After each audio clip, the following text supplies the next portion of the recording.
बिस्मिल्लाहिर्रहमानिर्रहीम। अस्सलामुअलैकुम। मैं हूं doctor Mohammad Sirwan, assistant professor of urology. आज एक इम्पॉर्टेंट चीज़ जो अक्सर लोग हमसे पूछते हैं और उनके जहन में क्वेरी होती है, वो काफ़ी उसमें जो है ना एम्बिग्युइटी का शिकार होते हैं। एक तो ये पहले मैं बताना चाहता हूँ कि डायलिसिस क्या होता है और क्यों किया जाता है। डायलिसिस बेसिकली जिस तरह गुर्दा हमारे खून को, ब्लड को फ़िल्टर करता है, उसमें से जो वेस्ट प्रोडक्ट हैं, जो फाजिल मवाद हैं, उसको छान के, एक छलनी की एग्जांपल है, उसको निकालता है और साफ़ सुथरा खून वापस बॉडी को रिटर्न करता है।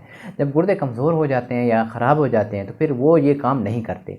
तो डायलिसिस एक आर्टिफिशियल, उसको आप किडनी समझ सकते हैं, वही काम जो गुर्दे करते हैं, वही मशीन के ज़रिए खून उसमें जाता है, वो उसको सफाई करती है, फाजिल और गंदे मवाद को निकालती है और साफ़ सुथरा खून वापस बॉडी में रिटर्न हो जाता है।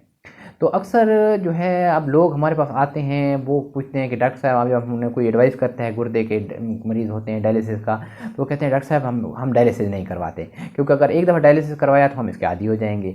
तो ये बात तो बिल्कुल इस तरह है, बिल्कुल गलत बात है, क्योंकि पहले हमने देखना है कि हम डायलिसिस क्यों करवा रहे हैं। अगर इस तरह का मरीज़ है जिसको हम ऑपरेशन कर सकते हैं, उसके गुर्दे में नाली में कोई रुकावट है, यूरेटर बंद है, या कोई स्टोन है, या कोई प्रोस्टेट की वजह से कोई मसला है, तो वो तो इस तरह है कि रिकवरेबल काज है। मतलब उसमें आप वक्ती तौर पे डायलिसिस का सहारा लेते हैं, जब पेशेंट की कंडीशन फिट हो जाती है, उसका क्रेटिनिन थोड़ा नीचे आ जाता है, तो फिर हम ऑपरेट करते हैं। अल्हम्दुलिल्लाह अल्हम्दुलिल्लाह काफ़ी सारे पेशेंट हमारे इस तरह ठीक हुए हैं, जो उनको बाद में डायलिसिस की बिल्कुल ज़रूरत नहीं पड़ी। हाँ, और कुछ वजूहत ऐसी होती हैं जिसमें बाद में सर्जिकल करेक्टेबल काज नहीं होती, यानी उसमें ऑपरेशन आप नहीं कर सकते, गुर्दे सिकुड़ गए हैं या ख़राब हो गए हैं, तो उसमें अगर एक दफ़ा बंदा डायलिसिस पे जाएगा तो वो वाकई उस पर हमेशा डायलिसिस में रहना पड़ेगा उसको।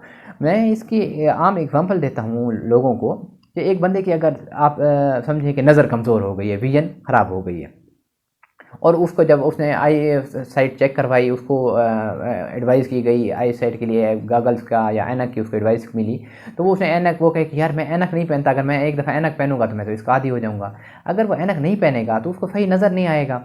फिर अल्लाह ना करे अगर कम रोशनी होगी, अंधेरा होगा, तो कहीं वो गिर सकता है, उसको मज़ीद फ्रैक्चर हो सकता है, वो टांग टूट सकती है, नेक का फीमर का फ्रैक्चर हो सकता है, और मसाइल हो सकते हैं। अगर ड्राइविंग करता है तो एक्सीडेंट हो सकता है, उसकी जान के लिए भी ख़तरा, किसी और की जान के लिए भी ख़तरा हो सकता है। तो ऐनक इसलिए ना पहनना कि मैं इसका आदी हो जाऊंगा। जब आपको ऐनक एक दफ़ा ज़रूरत पड़ गई तो आप ऐनक के साथ अच्छे रहेंगे। इसी तरह अगर आपके गुर्दे मुकम्मल फेल हो गए हैं, तो आपको डायलिसिस की ज़रूरत पड़ गई है, तो फिर अगर आप डायलिसिस करेंगे तो आप अच्छी ज़िंदगी गुजारेंगे। बहुत सारे हमारे पेशेंट ऐसे हैं, 10 साल, 15 साल, 20 साल, इवन 22 साल तक मैंने देखा है कि वो अच्छी साफ़ सुथरी ज़िंदगी खुश खुनम गुजार रहे होते हैं, और अपने हफ्ते में आके 2 दफ़ा डायलिसिस करा रहे होते हैं। तो इसमें कोई ये परेशानी की बात नहीं है।